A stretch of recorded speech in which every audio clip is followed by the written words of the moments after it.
In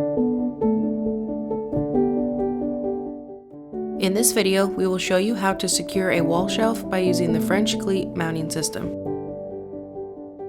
A French Cleat mounting system provides a sturdy hanging solution capable of holding more weight than a standard hook or hanger.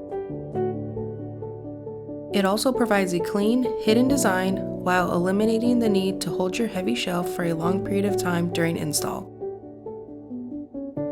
Before you begin, make sure you have all the items needed to hang your shelf.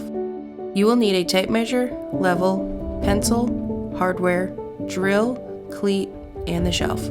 Next, survey the area where you want to hang your shelf. Hold the cleat, which is the angled bar, to the wall with the angled side facing up and towards the wall. Ensure that the cleat is level and mark the holes with a pencil. Using a drill and the included hardware, secure the cleat to the wall.